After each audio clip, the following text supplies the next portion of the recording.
ফারুক, গেল কয়েকদিনের যে আন্দোলন সংগ্রাম এবং সরকারের পদত্যাগ সব মিলে বলা হচ্ছে রাজধানীর একটি অস্থির পরিস্থিতি গিয়েছে এবং গেল মঙ্গলবার থেকেই স্বাভাবিক হওয়া শুরু করেছে রাজধানীর চিত্র এবং মঙ্গলবার থেকেই বিভিন্ন অফিস শিক্ষা প্রতিষ্ঠান সহ সব কিছু খুলে দিয়েছে এবং খুলে দেওয়ার পর আমরা দেখেছি যে আজকে থেকেই গতকাল মঙ্গলবারের তুলনায় বুধবারের তুলনায় আজকে কিন্তু আমরা দেখেছি রাস্তায় যে গাড়ি যানবাহন চলাচলের সংখ্যা অনেকটা বৃদ্ধি পেয়েছে এবং মানুষজন যাতায়াত করছেন, অফিস আদালতে তারা যাচ্ছেন, এমনটাই দেখা যাচ্ছে। তবে কোনো আইনশৃঙ্খলা রক্ষাকারী বাহিনীর সদস্যদের যে উপস্থিতি সেটি কিন্তু আমরা আসলে যে ট্রাফিক নিয়ন্ত্রণ বলেন কিংবা যে কোনো নিয়ন্ত্রণে কিন্তু আইনশৃঙ্খলা রক্ষাকারী বাহিনীর সদস্যদেরকে আমরা দেখি নাই।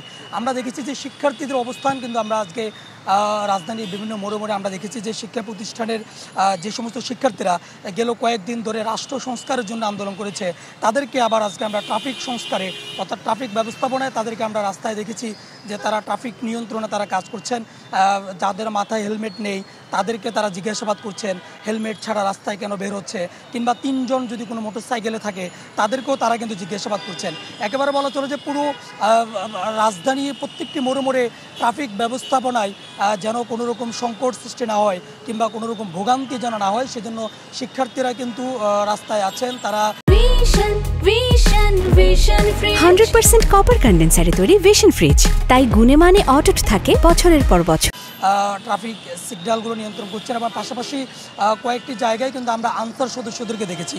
তবে আনসার সদস্যদের উপস্থিতি একেবারেই কম, তবে কম হলো আনসার সদস্যদেরকে কিছুটা দেখা গিয়েছে। তবে কোথাও এখন পর্যন্ত আমরা ট্রাফিক পুলিশকে অর্থাৎ যাদের মেন দায়িত্ব ট্রাফিক নিয়ন্ত্রণ করা তাদেরকে কিন্তু আমরা দেখিনি।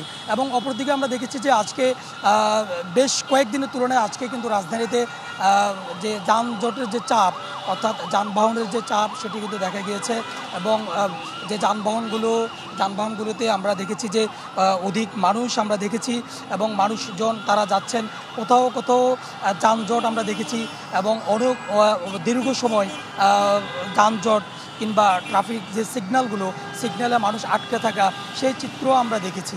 এবং বলা চলে যে ট্রাফিক পুলিশ না থাকলেও শিক্ষার্থীরা কাজ করছেন। তারা বিভিন্ন বিশ্ববিদ্যালয়ের আইডি কার্ড গলায় ঝুলিয়ে কিংবা আইডি কার্ড ছাড়াও বিভিন্ন শিক্ষা প্রতিষ্ঠানের শিক্ষার্থীরা তারা কঠোর হস্তে এবং খুব নিয়ম শৃঙ্খলভাবে আমরা দেখেছি যে তারা ট্রাফিক ব্যবস্থাপনা নিয়ন্ত্রণ করছে এবং তাদের সাথে আমরা বেশ কয়েক জায়গায় দেখেছি যে সাধারণ মানুষকেও আমরা দেখেছি রাস্তায় তারা ট্রাফিক ব্যবস্থা তারা নিয়ন্ত্রণ করছেন এবং তাদেরকে আমরা দেখেছি যে বিভিন্ন ব্যক্তি বিভিন্ন প্রতিষ্ঠান থেকে আবার তাদেরকে পানিও দিচ্ছে।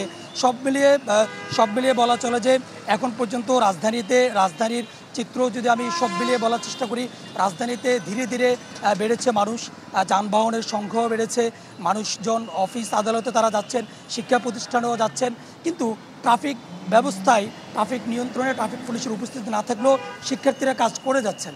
ফারুক, আরিফ, আপনাকে অসংখ্য ধন্যবাদ। দর্শক, রাজধানীর সার্বিক পরিস্থিতি জানাচ্ছিলেন সহকর্মী সুলতান মাহমুদ আরিফ।